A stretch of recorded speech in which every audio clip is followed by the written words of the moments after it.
Listen, I know that I'm usually making a sketch to start off a video, but it's 6 p.m. in the bloody morning, and it's so ungodly early that it's nearly godly again.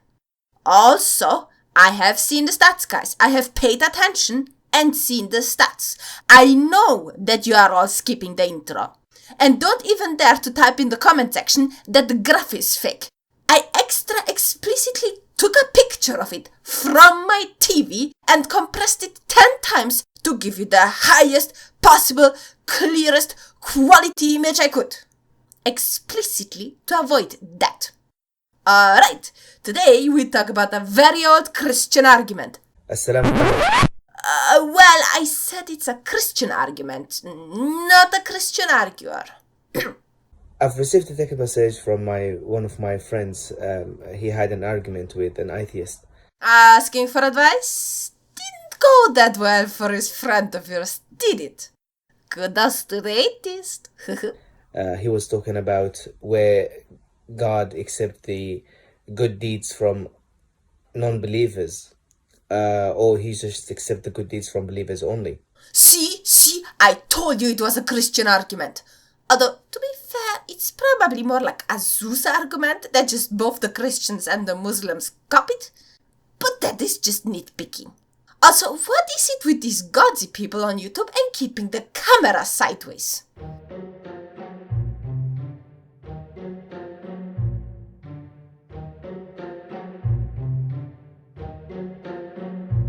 And he said, if I'm doing good in my life, helping charities, doing all these good things, and then God won't accept this from me. And that's not fair. Very fair point. If all the people do good deeds, but only the people following a particular deity get recognition for it, then that means that the deity is not really principled and doesn't really care about the deed, but instead is just a partisan tribalist. Now, we have in our religion, we have something called intention. Intention, which is niyyah in Arabic. Whoa! That's so cool! We have a word for intentions too! It's intentions. Before we do any good deed, we have to have this intention. This good deed is for the sake of God. Intent is important. If you do something good for a very sinister motive, then that is very, very different than from you doing good because of a good motivation. But in this case, that begs the question whether or not you think that atheists are capable of doing good with good intent, or if they're not. We have to have this intention. This good deed is for the sake of God. For the sake of God, for the sake of obeying Allah subhanahu wa ta'ala, obeying God only. And we do it for the sake of Him only as well. So, a deed is only good if it's made to please your arbitrary divine creature? You can't do good for any other reason? Also, let me sidetrack here for a second, because I would like to point out something that should be obvious to everyone, but gets overlooked an awful lot as soon as we're talking about divine creatures. Slavery is wrong. That counts for humans as much as it counts for imaginary divine creatures. Many people of your particular faith, and others, to be honest, keep claiming that their God owns them, which on one side explains their urge to please him, but on the other hand makes it abundantly clear to all the rest of us that he is clearly not a good source to get your morals from.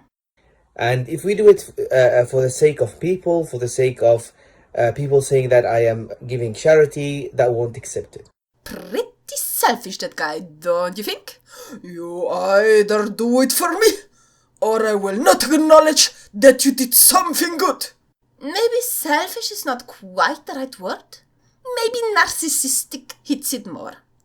Not sure that is a good advertisement for your divine body. So you as an atheist, someone who doesn't believe in God, then why will you want God to accept your good deeds in the first place? That is not the crux of the argument. Let me rephrase it a bit to make it clearer to you. If you do something good, whether you believe in Zeus 50th edition or not, it should be considered a good deed.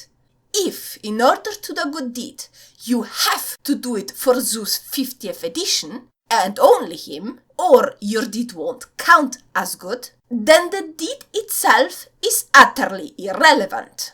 In other words, there is no consistent basis for what constitutes good or bad. It's all just a bunch of tribalist garbage. And thus, it's not fit for purpose. Well, I will understand if you believe in God and you did not have the intention. That's a different story. But if you don't believe in God entirely and then you want God to accept your good deeds and you're saying it's not fair. I'm pretty sure a person who doesn't care about your God doesn't really care about what your God thinks either. No, what people care about when they put forth these arguments is what you think. Because whether you like it or not, your God's opinion is inaccessible to you. All there is your opinion, or the opinion others have imposed on you and you have decided to take over. Your beliefs and your ideas are the ones that are judged when people ask you these questions, not those of your invisible friend. And that is not fair as well, because how do you want God to accept your deeds if you feel and you believe that it does not exist? Aside from the fact that the atheist didn't seek approval from your God, but wanted to know if, in the opinion of your friend, deeds are good or bad regardless of belief, how exactly would it be unfair to be called a good person for doing a good deed, even if you wouldn't know the person who calls you good for that? Let us say you run into a burning building and save a puppy. I can consider that a good deed, and I can highly approve of it regardless of whether or not you ever heard of me. Why wouldn't that also apply to your divine whatever? So this is the answer. Now, this actually brought to my attention is something very important. Your dogma's hypocrisy? Now, the beliefs in three things. You believe in three levels. The first belief, which is you believe in God, He exists, He's the only one, He created us, you believe in heaven and hell. Alright, first category, let's say true believers. And that is as Muslims and other believers. Like Christians, they believe in God, He exists, they believe in heaven, they believe in punishment. That is okay. Very inclusive. Okay, Christians into category 1. Now the second belief, which is those who believe 50-50, half. They don't believe that God exists, but they say it's a chance of 50%. Alright, second category, the spiritualists and agnostics. Wait, does that word count as offensive on YouTube these days? Let me check this.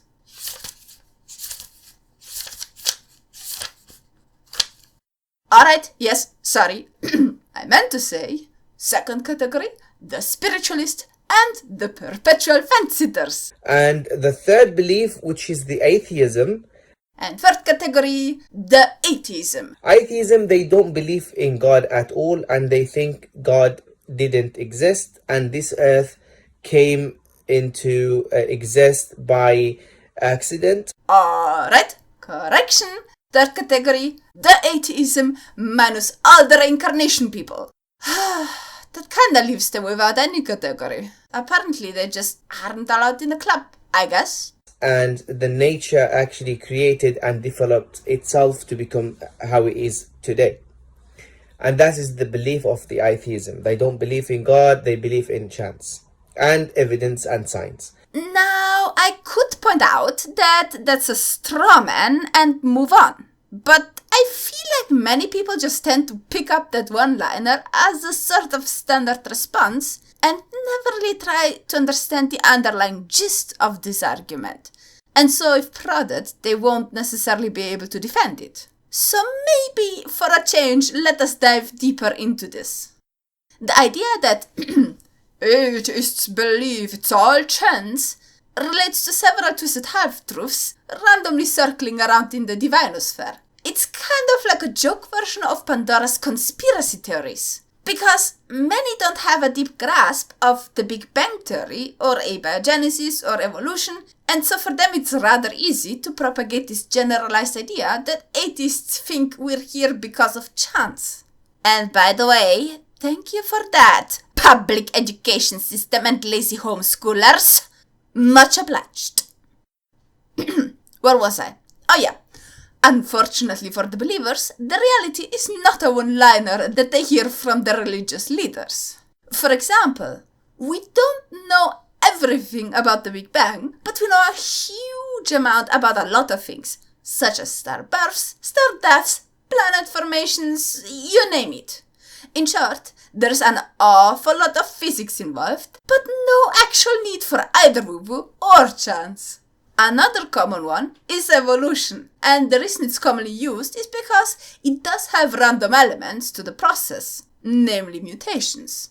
However, it also has an awful lot of natural selection and many other factors involved which are paramount to the process but are royally ignored. For example, a mutation that lightens an animal's fur coat is irrelevant on its own, but if that particular mutation makes it a little easier to catch prey, that animal is more likely to be successful and more likely to pass on its genes. With said mutation, of course. To say an atheist believes in chance is about as disingenuous as saying Christians think all women are grown out of men's ribs. Which is absolutely flat, because even though they have the story of Adam and Eve, where Eve is made of Adam's rib, they're perfectly aware of the existence of pregnancy. Even though some might figure that out after they get pregnant, rather than before. The atheism 100% rely on evidence. Now, if you go and ask an atheist about the evidence, how did you come to this conclusion? What is the evidence that you have that there isn't any God? And they won't have any evidence to prove 100% God not exist. Again, I could come up with the standard response and point out that negatives can't be tested, but aside from being moot when talking to a believer who usually doesn't share that way of thinking, it is also not really accurate and a bit off topic. The truth is that atheists do not rely 100% on evidence. No one does. They may rely much more on it than your average dogmatist, but that's neither here nor there. No, what many atheists rely on, for the most part, is a particular way of thinking. And it goes as follows. If something cannot be proven in an objective manner, such as through repeatable double-blind tests, etc., then it can be rejected until such evidence actually exists. That goes for pixies, unicorns, gods, aliens, snake oil, and countless other things. And it is important to separate the process from the actual evidence, because those are very different. Let me elaborate. If you have a kid who is used to believing the parents, that kid will mindlessly accept that whales have hoofed ancestors, for example. But that kid will also buy into the idea of Santa without ever really questioning it.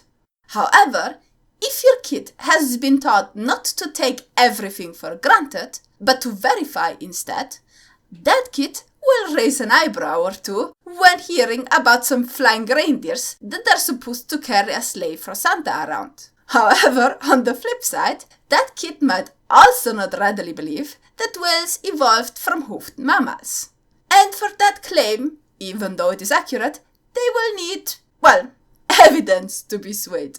So as you can see, the knowledge is secondary. It is the thought process that drives the first judgment. And with that in mind, you can now see why things such as God and Spirit can easily be categorically rejected until proper evidence is presented.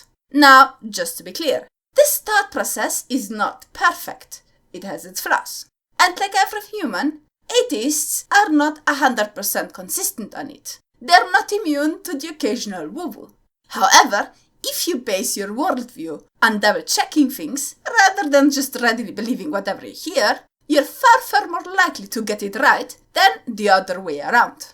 And therefore, this is actually goes against their beliefs, because they believe everything should have an evidence. So if you don't have an evidence to prove that God not exists, then this is go against your argument. As explained before, the proof there is no God argument usually doesn't work because rejection of a claim is the starting point. This is how the logic is structured. In other words, people who work under such a worldview don't actively believe there is no God. They simply have no reason to assume that there is one. It's like telling you that you need proof to convince me that you're not a Vulpit ringer. You didn't even have the idea in your head that you might or might not be a Vulpit ringer before ever actively getting challenged about it. Which is why you have no ready argument against it, and no reason to take my claim serious whatsoever. And the funny thing is, many religious people often operate on a very, very similar logic. However, for some reason, they throw that logic out of the window whenever it comes to their favorite skydaddy. Ah, this was super old style. Very refreshing. If you like this video, give it a like, share and subscribe. These wonderful people, on top of liking and sharing, also support me. And they're awesome. Absolutely awesome. Thank you all for watching and have a great evening. How is that a different story? Thank you.